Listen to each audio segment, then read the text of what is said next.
Hey guys, we have Tom here from Dragonfly Capital. He'll be doing a talk on the past, present, and future of liquidity mining. Can you guys confirm in the chat that you can hear him? Hi, everyone. Does And that does that work? Audio coming through?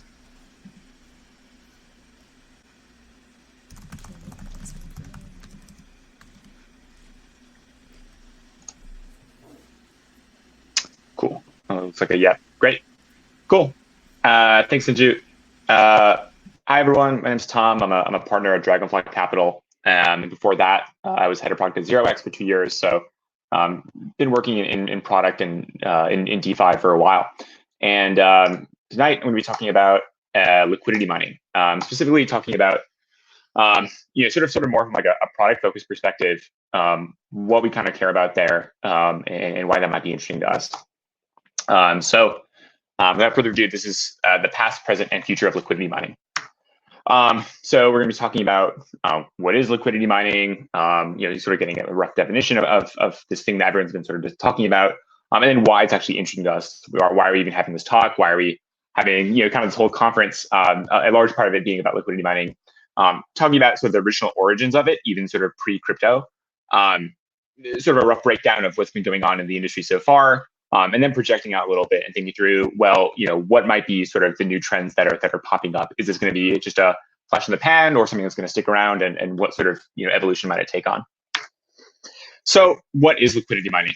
I think there's, we'll get into this a little bit. There's many different sort of takes and many different views on this, but my definition is basically you're giving away equity in your company or tokens in your protocol to early users in order to bootstrap a multi-sided market.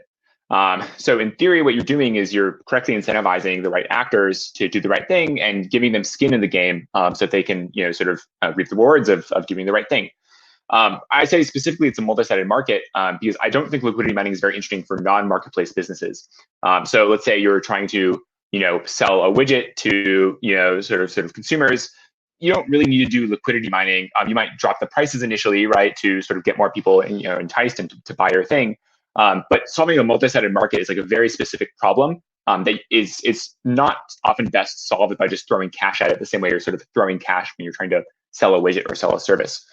And this is like really sort of the thing that's been going on in Silicon Valley for the past, I would say 10 years or so is digital marketplaces. These large companies coming together to bring together multiple different sides of a market, usually buyers and sellers, and trying to digitize and streamline a marketplace, and then being able to sort of extract a fee or extract a rent, but in theory bring a lot of efficiency and transparency to a market. But of course, you have this classic chicken and egg problem. Why would I want to be a driver on Uber when there's no riders, and why would I want to open up this app and try to find a driver if there's no going to be no one on the market? And so you sort of have to have these two things start simultaneously almost, and there's this sort of cold start problem, so that you can sort of get this virtuous cycle going where there's more drivers, and that means that there's going to be better prices and more availability, and then more riders want to come on. And this is a really, really classic problem when we think about startups. And historically, the answer has been cash. Cash is how you solve this problem. If you're, a driver, I'm going to pay you a lot of money, and if you're a rider, I'm gonna make things really cheap. And in theory, that's going to entice people to sort of help start solve this cold start problem. And what companies do is they sell equity for capital, for cash, and use that to acquire both sides of the market by subsidizing costs and wages. So I'm going to go sell a bunch of my company to Sequoia or Andreessen, and then we use that cash to go out and actually pay users. And this is sort of what we call faking it till you make it, where you sort of simulate what the marketplace looks like when it's actually up and running and hot with cash until it's actually in that point. So it's a big subsidy at the beginning that slowly whittles down over time. So back in 2014, 2013. Uber, dropped their prices below the price of a bus ticket in San Francisco, and they made a big deal out of how cheap it was. And drivers were getting paid, thousands of dollars a month in bonuses just to keep driving. Airbnb sort of did a similar thing, and some marketplaces even get a lot more aggressive about this. There were a couple Craigslist competitors such as Letgo. And what they would do is they would actually even simulate one side of the market themselves. So not just trying to pay people to get to use their product, but Letgo, for example, actually went on Craigslist and would, they'd buy up a bunch of used bikes and furniture and other things that people would want, and then they would warehouse them, and then they would sort of, use that to try to entice, buyers of secondhand goods or things people would normally use Craigslist for because they had bought all the inventory. And so this is, there's been just so much written about two-sided marketplaces or multi-sided marketplaces, and so I'm not going to try to cover it all in this topic, but Sequoia has a bunch of really good writing on this, and Andreessen has a bunch of good writing on this. There's a great book called Unscalable by Charlie Guo that has interviews with marketplace founders and all the crazy hacky stuff they had to do to get these marketplaces going. And on the right, you can sort of see how that marketplace should look once you have everything working. This is for Uber, for example. So what's the problem? Why doesn't this just pay cash to sort of get the marketplace going work? Well, for one, there's limited applicability, right? So not every business can sell equity, and your ability to sell equity kind of depends on the type of business, where you're located. If investors want to give you money, not everyone can go and raise from VCs, or maybe it's not relevant for whatever you're doing. The second thing is it's not market dynamic, right? The market for this stuff is very coarse. So if I want to go and raise some cash, I have to do this in sort of very discrete chunks, and it's the pricing that you're going to get can vary a lot depending on sort of secondary conditions in the market. And so ideally what we want is we want things to be sort of market dynamic, where things are very fluid, things are continuous, and so you get a very accurate view of the market's needs and wants, as opposed to sort of these discrete funding periods, as you sort of see on Airbnb on the right, that happen maybe once every few years, and you sort of have it's sort of like trading with a strobe light, where you sort of hope that when the light is on, things look good, and you're able to raise a good amount of money, but maybe you're not, and that could be problematic if this is sort of your main way of getting funding. The other big problem is users aren't loyal, right? If I'm just getting cash, I really have no allegiance to your product, and I'm just trying to maximize the amount of profit, and I'm just really looking for deals. You see on the right, there's this website, VC Fund My Life, which was really popular when these were sort of the hot new startups, but still somewhat popular, where you can go on and you can say, hey, I want to get coupons for transportation company XYZ, and there's crazy credits, and they've gotten less crazy now, but you get a sense of the ethos here, which is I'm just going to find the cheapest ride that I can get, because VCs are funding my lifestyle, and you can sort of see a bunch of different ride-hailing companies on the right where people might go and do that. And you see this when you see gig drivers that are using both Uber and Lyft, or hosts that are listing on Airbnb and in Booking, and people just aren't loyal when they're just getting cash only, because they have no skin in the game. They don't really care about any of these platforms. They just kind of care about making money. And there's this great anecdote from this, if you guys get a chance, by Margins, which is this newsletter, talking about this sort of DoorDash pizza arbitrage, where a restaurant owner figured out that DoorDash was basically paying him more than he was charging for the pizza, in order to get more restaurants to list on DoorDash. And so and then on the user side, it was actually cheaper. So they were sort of crossing the spreads in a sense. And so basically what they did is his friend would order a bunch of pizzas from this pizzeria and pay $100, and then DoorDash would pay the pizzeria $130. And so you'd have this $30 profit, and then they would just ship them a bunch of empty boxes instead of actually making the pizzas. And so it's a great example where if you just throw cash at the problem, people are really incentivized to find these weird sort of spread crossing opportunities where they just want to sort of get as much money out of the system as possible, and they don't really care about the long-term health of the protocol. So why fundraise at all? Why not just pay with equity? Why do we have to go through this intermediary where we sell the equity, we get the cash, then we give the cash to the users? Why can't we just give the equity to the users? Well, there's a lot of legal difficulty and a lot of overhead to it. A lot of companies have tried to do this or looked into doing it, but they all decided it was too difficult. So Uber, Lyft, Airbnb, before their IPOs, they're all looking to compensate some of their top users with equity, but there's limitations on how many people you can have in a cap table, distributing to all those users, getting them KYC. It's non-trivial to actually give stock in like a US corporation to just random people. Jet.com was actually one of the very few companies that was able to do this. They gave out equity to one of their top referrers, so someone who's referring a lot of people to Jet.com. Ended up being a super great play for this guy. Instead of just getting some cash for referring people to Jet.com, he got equity in Jet, and did quite well during their acquisition. So People, it's not a new idea. People know that this would be great to have, but just logistically, it's actually really difficult to do with traditional sort of equity in the legal system. So, what if we had a blockchain? What if we could do something with blockchain? What is blockchain supposed to solve all this? And that's kind of the joke, but in practice, it does kind of work quite well here. And this is sort of I think what people are excited about in this current wave. But of course, liquidity mining as a concept predates DeFi even by quite a bit. And this was sort of one of the hot new trends in centralized finance or CeFi, sort of back in 2017. And back then it was called trans-fee mining. So people had the right idea, but just different terminology and just different execution. And with trans-fee mining, it's a similar idea where, hey, we want to get this exchange bootstrapped. It's a very literal market. How do we actually go about getting liquidity and getting demand and sort of having this thing get started? And so the idea was that these exchanges would issue a rebate in the form of the exchange token, which is kind of equity-like, you could say, right? You're getting discounts, you're maybe getting some revenue from a buy and burn, and so it sort of functions a little bit like equity. You have some skin in the game, and basically we're going to give this away to users so that it's basically free to trade on my exchange, and then that's going to boost up volumes, and that's how I'm going to bootstrap my ecosystem. What could go wrong? What could go wrong with just giving away a bunch of equity? Well, for Fcoin, which is they really pioneered this model. They were one of the top exchanges by volume in the world for at least a couple months. They had a bug where it basically became profitable to wash trade because the rebate that you would get was higher than the transaction fees of crossing the spread or of whatever you pay the exchange. And so people basically wash trade back and forth all day to generate this big rebate. And the team ended up being in debt $130 million because of this sort of wash trading opportunity, and they ended up closing. So people had sort of this idea, but actually executing on it is quite tricky.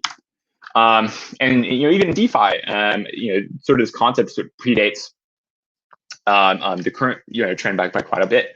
IDEX had their own trans-fee mining program back in 2017, and then they were the top DEX by volume in 2018, in part most likely because of that. Synthetics, they launched their SNX rewards program to people who were minting since, and people who were Uniswap LPs for a couple pairs. And then Hummingbot actually coined the term to describe market making, coined this term liquidity mining, but sort of a different application of it, where for Hummingbot, it still is about providing liquidity for the project's token on a centralized exchange. So literally providing liquidity, as opposed to the current definition is more about helping the actual project bootstrap. You could say, hey, having liquidity for the asset is helping it bootstrap, but sort of just a different application and a different way of thinking about it. So Hummingbot is more about market making the asset itself, as opposed to market making on Uniswap or market making on the actual exchange that's trying to bootstrap. So I would argue, this current wave that we've seen was really started by Compound, which announced its comp liquidity mining program back in May and kicked off in June, which you can very clearly see on this chart here. And really, the comp issuance was the first to do liquidity mining the way it's conventionally referred to today, where a small amount of comp, which is the governance token for Compound, gets distributed to borrowers and lenders over 4 years, every single block. So everybody gets a little bit of comp for contributing to Compound by either borrowing from Compound or by lending to Compound, which sort of subsidizes both sides of the market and helps grow their AUM, which is what we've seen in the marketplace today. And the way you can kind of think about it is, just like a spot exchange, a lending market also has bids and asks, where you have lenders who want to get as much money as possible for their assets, and you have borrowers who want to pay as little. Actually, these are flipped, but you get the general idea, which is some people want to get as much money as possible, some people want to pay as little money as possible, and that's where a market looks like. And so you can sort of think about it as it looks like a market. So you have Compound as one market, Aave as one lending market, and what Comp did is it sort of closed the spreads, where for borrowers it suddenly became just a little bit cheaper. And then for lenders, this became a little bit more profitable. They got a little bit more money because they had this comp, and the comp sort of acts as this subsidy, just as the cash did for Uber or for Airbnb. Now, the what you might say is the problem is that comp almost was too much of a subsidy.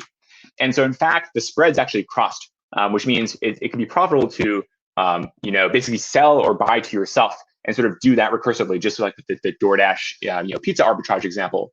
And so that's where you get all these crazy recursive borrowing stories that you hear about, where someone will put down some USDC and borrow some Tether, and then swap that for USDC, and then put that USDC down and then borrow some Tether, and basically get recursively leveraged so they can be using compound, quote unquote, as much as possible, and therefore generating as much comp as possible. So the spreads are crossed, meaning you have this sort of incentive to do this recursion and sort of buy from yourself, and that's why you see some of the crazy activity that you see today.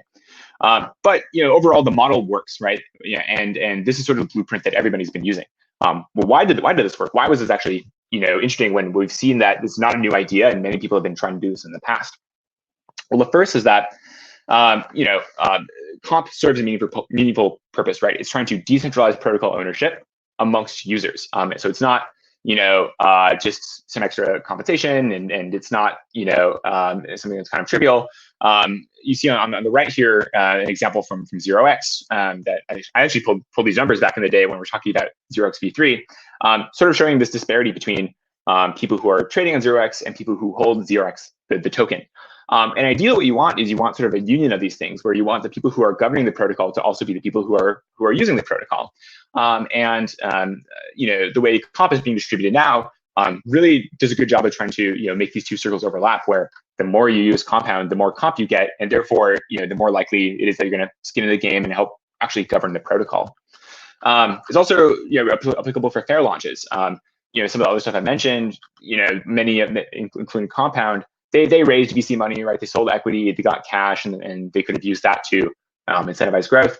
But this model of just giving away your token to users of your protocol who are actually helping it create this network effect and be more valuable, you don't need cash to actually go and do that, right? You can just start doing that out of the gate. And then that sort of spurred a lot of these fair launches that we've seen, like with Wi-Fi or like with Sushi, where just out of the gate, you can start distributing your token and sort of help bootstrap. So no outside capital is needed with this model. And the third is just like it kind of worked, right? We saw this crazy hypergrowth that Compound saw.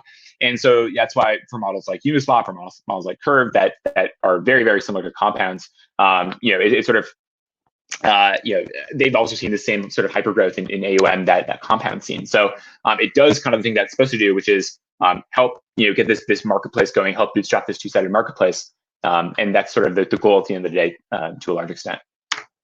And of course, this is just sort of a taste of what's been going on, and we've seen, I hate to say it, but this sort of Cambrian explosion of different types of apps that are trying to do liquidity mining and trying to find ways to incentivize usage of their protocol by giving out their own protocol's token to users since Comp launched.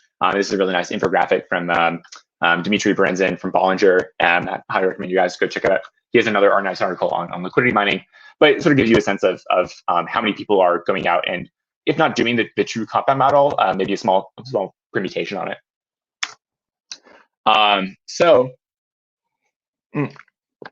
What have we learned? This thing has only been really going on for 4 or 5 months, but even in that short amount of time, we've learned quite a bit. One is making sure you're actually aligning incentives correctly. So are you actually helping making the protocol grow? Are you actually helping it create a moat? Or is it what you're doing kind of tangential to success of the actual protocol? So you see some of these fair launch tokens where you can deposit a linked ETH Uniswap LP token, and you get compensated in a protocol's token for being a lending protocol. And so of course it has actually really nothing to do with helping the protocol get started. It's like, hey, if you're driving in this Uber, why don't you buy this computer, and then we'll pay you some Uber equity. Like it's just totally tangential to what the actual core of the protocol is supposed to be, and what the marketplace is supposed to be about. And so you want to make sure that if you're looking at doing liquidity mining, or if you're looking at a liquidity mining opportunity, that what you're doing is actually somehow helping the protocol, even if it's in a slightly imperfect way. The second thing, and this is coming up more frequently, is do miners actually have long-term allegiance to the protocol? So a lot of people think they can sort of create allegiance by just having a long lockup. So hey, you can earn some tokens, but we're going to lock you up for a year or 2 years, and that way you're going to be long-term aligned. But the problem is that unlike in maybe early stage startups where it's difficult to get derivatives or difficult to sort of hedge out that exposure, it's really easy in crypto to hedge out any sort of long or short exposure that you might have. So even if someone's long token XYZ because they have it in mind, they can just hedge that out and they can sort of lock in the price if they want. And so having a lockup on the tokens themselves doesn't actually do much. Things that might work are a lockup or a withdrawal penalty for the asset you're actually depositing. So hey, you can earn some compound, for example, or some comp as long as you deposit assets for a month or 2 months, 3 months, whatever. And that way you can have a little bit more long-term allegiance with whatever the protocol is actually working on. And you see this also with sort of tiered or ratcheted vesting. Bigger companies do this. For example, Amazon has and Snap both have tiered vesting where you'll only earn maybe 10% of your total equity package in the first year, and then 20%, and then 30%, and then 40%. And we see more protocols doing this now, where people who are sticking around longer get compensated a proportionally larger amount of the assets. And then going back to what I was mentioning around compound, about crossing the spreads, you have to get the amount of the subsidy right. So really what you want to offer is the minimum viable subsidy that makes your protocol just slightly better than the next. You see this again going back to the ride sharing example. You see this where Uber and Lyft or even food delivery apps, they are very much aware of their competitors' pricing and will sort of go neck and neck to get in the price war with them to make sure that they have just slightly better pricing or maybe just as good pricing as their competitors. And I think many protocols don't think about that. They don't think about sort of the opportunity cost of where this kind of capital could be going or where these users could be trading. If you subsidize too much, you get wacky behavior like the pizza arbitrage or like the compound recursion. You can also burn through your treasury really quickly and enter this death spiral that we've sort of seen with Swerve on the right, where they subsidize a shit ton in the beginning, paying out all sorts of Swerve to early users, and then they shut off the spigot. And then just like that sort of virtuous cycle that we saw around the Uber two-sided marketplace can go in reverse, where people aren't getting this subsidy, and so they leave, which means you have worse pricing, which means LPs aren't getting the fees that they want, which means they're going to leave.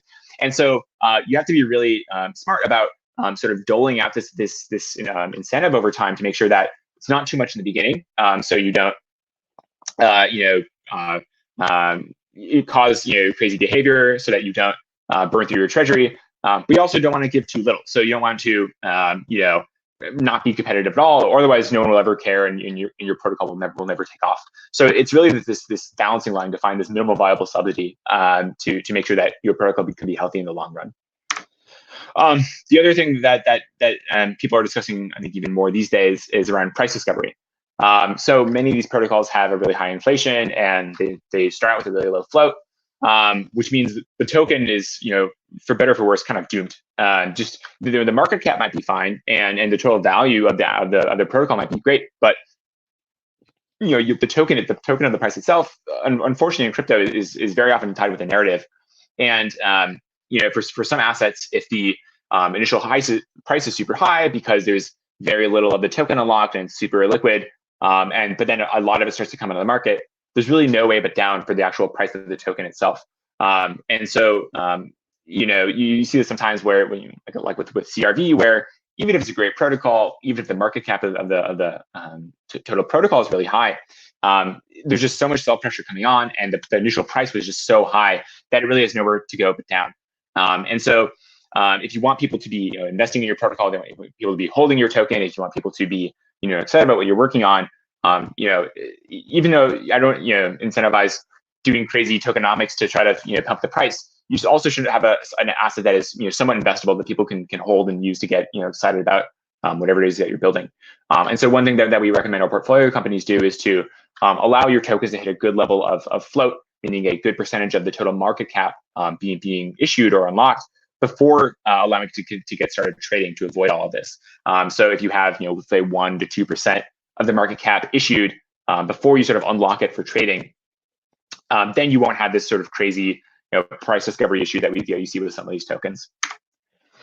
And the third thing is this what we call vampire attacks, where users, when they think about using your protocol or adding assets to your protocol, they have this opportunity cost, right? Why would I put my assets in Swerve when I could be putting them in Curve? Why would I put my assets in SushiSwap when I could be putting them in Uniswap?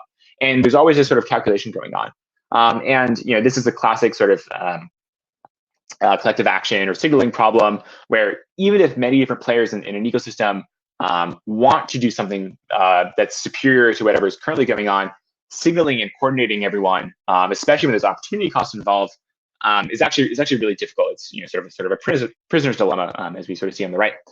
And what vampire attacks do is they basically allow you to signal that you want to move to this new protocol, you want to do something else, without the opportunity cost. So in the SushiSwap example, I can take my Uniswap LP tokens, I can deposit them into a fund, and so I'm still earning my Uni, I'm still earning my my Uniswap LP fees, but we only trigger this migration. We only sort of do this collective upgrade once enough people have sort of hit this threshold, and once we sort of hit this activation energy to actually do that migration. And if not enough people signal, and not enough people move over, no worries. I didn't lose anything. I can just I still have my Uniswap LP tokens, and I can still just hold on to them and collect fees.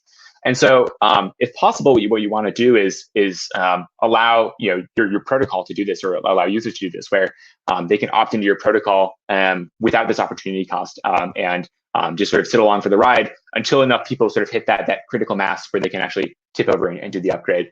And this is in part because so many protocols have tokenized interfaces these days, but in reality, you can kind of tokenize whatever sort of interface that you want, or tokenize any sort of protocol's interface that you want.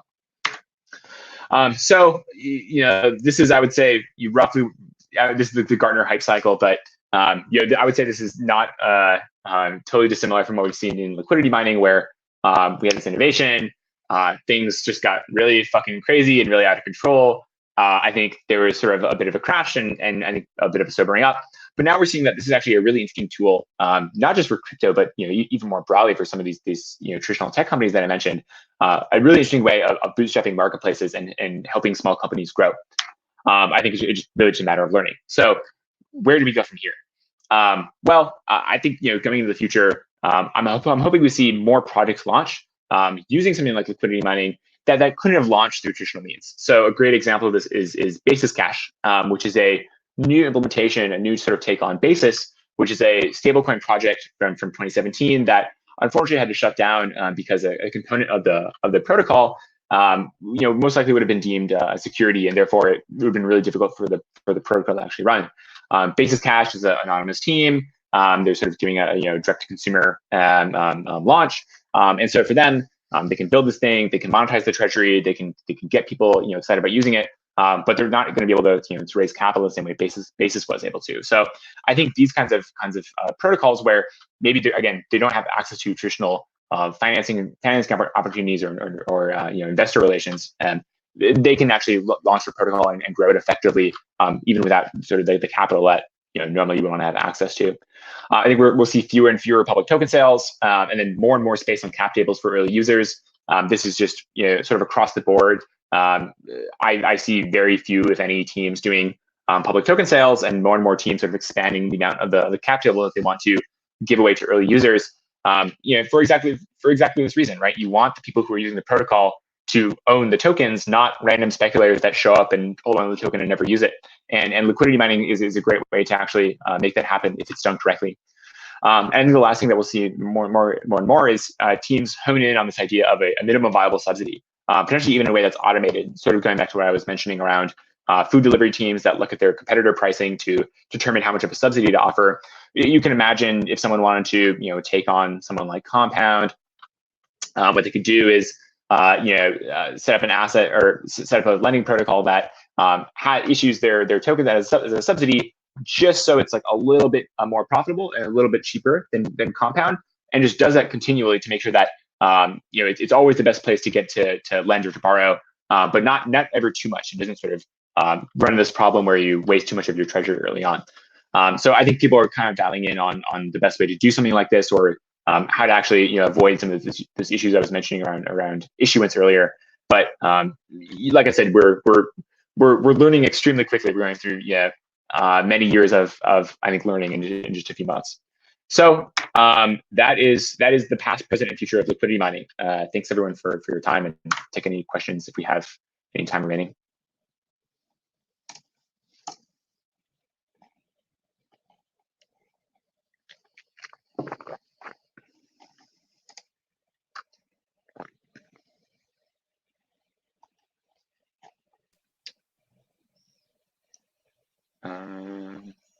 I think there's one question in the. I see. You have to click on the thing. Do you know if there's been any form modeling that's been done around optimal emissions? Yes. Gauntlet did a simulation around compound issuance, which basically resulted in a comp proposal to reduce the amount of issuance for borrowers, I believe. I think that went through about 2 weeks ago. So I go back on the Compound Governance Forum, and you can sort of see that proposal and see the rationale for how they arrived at the numbers they did to do the emission reduction. But yeah, it's exactly trying to solve the issue that I mentioned around spread crossing, to try to make sure that you're not just incentivizing people to borrow and lend as much as possible.